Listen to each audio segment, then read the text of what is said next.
Hi friends, welcome to my channel. ఈరోజు వీడియోలో tasty crispy prawn 65ని రెస్టారెంట్ టేస్ట్ కంటే అదిరిపోయే విధంగా ఇంట్లోనే ఈజీగా ప్రిపేర్ చేయడం చూపిస్తున్నాను. ప్రాన్ కర్రీ నచ్చని పిల్లలు కూడా ఇలా చేసి పెడితే ఇట్టే లాగించేస్తారు. మరి ప్రిపరేషన్లోకి వెళ్దామా? ముందుగా రొయ్యల్ని నీట్గా క్లీన్ చేసుకుని పూర్తిగా వాటర్ లేకుండా ఒక బౌల్లోకి తీసుకోవాలి. నేను పొట్టు తీని 1 కిలో రొయ్యల్ని తీసుకున్నాను. వీటిలో 1/2 టేబుల్ స్పూన్ ఉప్పు, కొద్దిగా తక్కువగా కారం, 1/2 టీ స్పూన్ పసుపు, 1 టేబుల్ స్పూన్ అల్లం వెల్లుల్లి పేస్ట్, 1/2 టేబుల్ స్పూన్ ధనియాల పొడి, 1/2 table spoon garam masala powder, అలాగే 1 చెక్క నిమ్మరసం వేసి రొయ్యలకు పట్టేలాగా బాగా కలపాలి.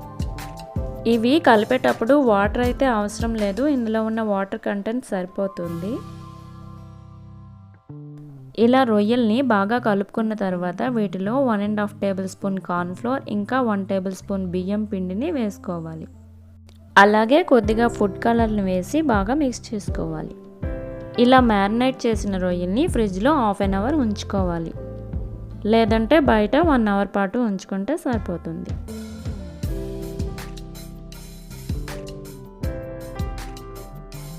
వన్ అవర్ అయ్యాక ఒక ప్యాన్లో ఆయిల్ని తీసుకొని మరిగాక కొద్దిగా రొయ్యల్ని మీడియం ఫ్లేమ్లో డీప్ ఫ్రై చేసుకోవాలి.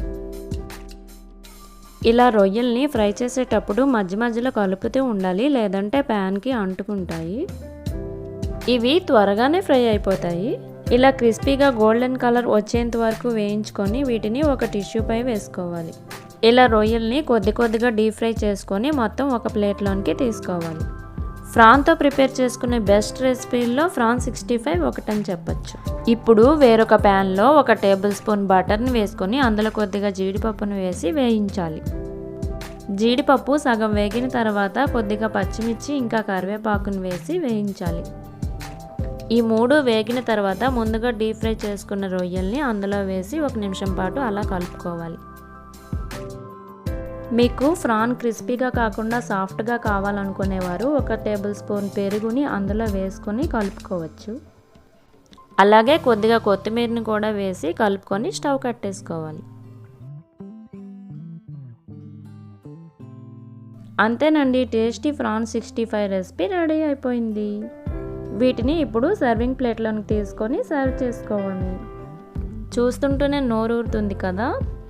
మరెందుకు ఆలస్యం, ఈసారి ఈ టేస్టీ రెసిపీని మీరు కూడా ట్రై చేసేయండి. ఈ వీడియో మీకు నచ్చినట్లయితే లైక్ చేయండి. ఇలాంటి మరిన్ని వీడియోస్ కోసం నా ఛానల్ని సబ్స్క్రైబ్ చేసుకోండి. వీడియో ఎలా ఉందో కామెంట్ సెక్షన్లో తెలియజేయడం మర్చిపోవద్దు. Thank you for watching.